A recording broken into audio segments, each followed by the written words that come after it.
ஒரு வெள்ளமோ புயலோ வந்ததுன்னா அந்த சிச்சுவேஷன் கொஞ்சம் ஒரு ஒரு நிலைக்கு வந்த பிறகு ஒரு அடக்கம் ஆயிடுச்சுங்கும் போது தான் இந்த சென்ட்ரலி போகக்கூடிய சர்வே டீம்ஸ்லாம் போகும்.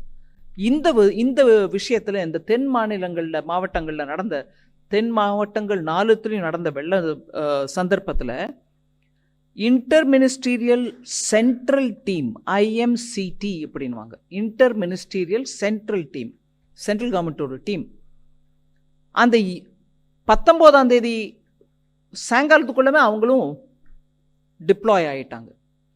ஸோ அந்த வெள்ளம் அடங்கட்டும், வெள்ளம் நீர் வடியட்டும், அதுக்கப்புறம் அனுப்புகிறோம் அப்படிங்கிறது கூட இல்லாமல் உடனுக்குடனே IMCTயும் அங்கே போய் சேர்ந்துருச்சு. என்னோட ஹோம் மினிஸ்ட்ரியோட அதிகாரிகளும் இங்கே உட்காந்துருக்காங்க.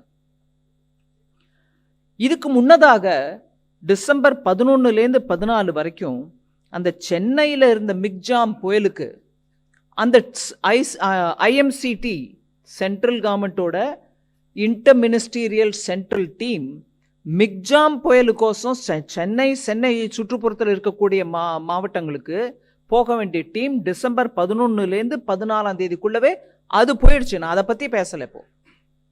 இப்போ இங்கே 4 மாவட்டங்களில் நடக்கக்கூடிய தென் மாவட்டங்களில் நடக்கக்கூடிய அந்த வெள்ளம், அந்த புயல், அந்த விவகாரத்தை பார்க்கறதுக்கு IMCT இங்கேருந்து 20ஆம் தேதியே கிளம்பிடுச்சு.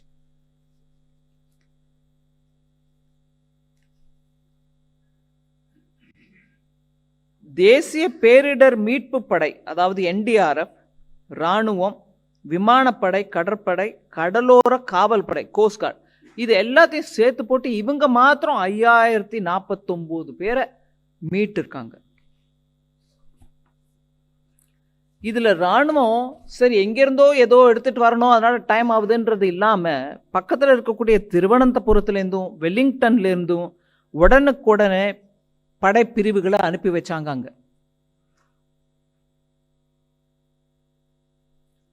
கடற்படையுமே உடனே ஜெமினி படகுகளை மீட்பு பணியில் இறக்கியிருக்காங்க.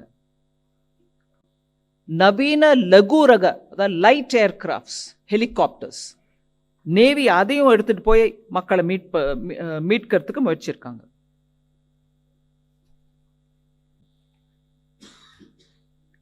இப்படியாக விமானப்படையும் மீட்பு பணியில் ஈடுபட்டதுனால ஸ்ரீவைகுண்டம் SPS பள்ளியிலிருந்து, நான் பர்டிகுலராக ஒரு இன்ஸ்டன்ஸ் உங்களுக்கு முன்னாடி வைக்கிறேன். ஸ்ரீவைகுண்டம் SPS பள்ளியிலிருந்து இதுவரை மீட்கப்பட்ட மக்களிடையே ஒரு கர்ப்பிணி பெண்ணும் அது குழந்தையும் கூட,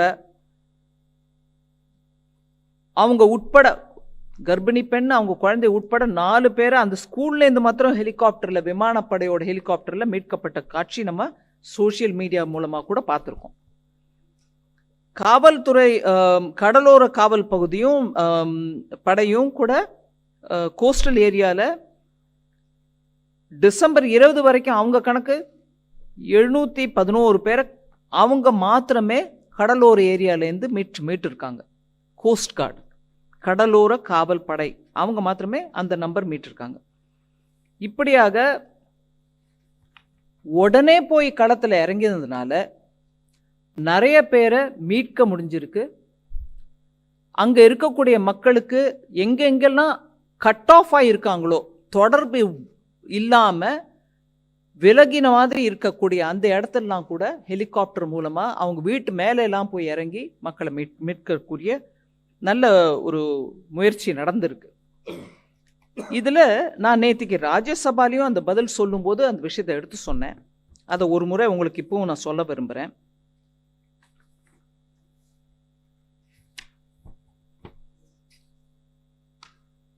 ஒவ்வொரு வருஷமும் ஸ்டேட் டிசாஸ்டர் ரிலீஃப் ஃபண்டுக்கு சென்ட்ரல் டிசாஸ்டர் ரிலீஃப் ஃபண்டுலேருந்து, நேஷ்னல் டிசாஸ்டர் ரிலீஃப் ஃபண்டுலேருந்து பணம் கொடுக்கறது உண்டு. அது மத்திய அரசோட பங்கு சமயத்துக்கு கொடுக்கணும்.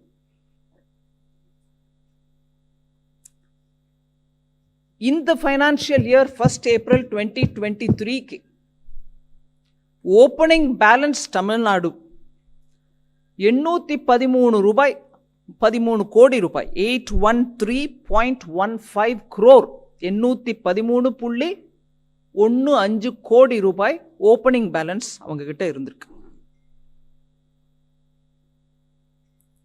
இந்த வருஷத்துக்கான 900 கோடி 900 crores மத்திய அரசு கொடுக்க வேண்டிய பணத்தை ஃபர்ஸ்ட் இன்ஸ்டால்மெண்ட்டாக 450 கோடி முதல்லயே நாங்கள் ரிலீஸ் பண்ணிட்டோம். இந்த புயல் வரத்துக்கு முன்னாடியே ரிலீஸ் பண்ணிட்டோம். அதை தவிர 2வது இன்ஸ்டால்மெண்ட்டாக மீதி இருக்கக்கூடிய 450 கோடியையும் 12ஆம் தேதி டிசம்பர் இந்த 4 தென் மாவட்டங்களுக்கு மழை வரத்துக்கு முன்னாடியே 2வது இன்ஸ்டால்மெண்ட் 450 கோடி கொடுத்தாச்சு. அதாவது மொத்தமா 900 கோடி 900 crores இந்த வருஷம் கொடுக்க வேண்டியது ஆல்ரெடி ரிலீஸ் பண்ணிட்டோம். பாதகம் செய்பவரை கண்டால் நாம் பயங்கொள்ளலாகாது பாப்பா, மோதி மிதித்து விடு பாப்பா, அவர் முகத்தில் உமிழ்ந்து விடு பாப்பா. அண்மை செய்திகளை உடனுக்குடன் தெரிந்து கொள்ள இணைந்திருங்கள் இயம்நாடு தொலைக்காட்சியுடன்.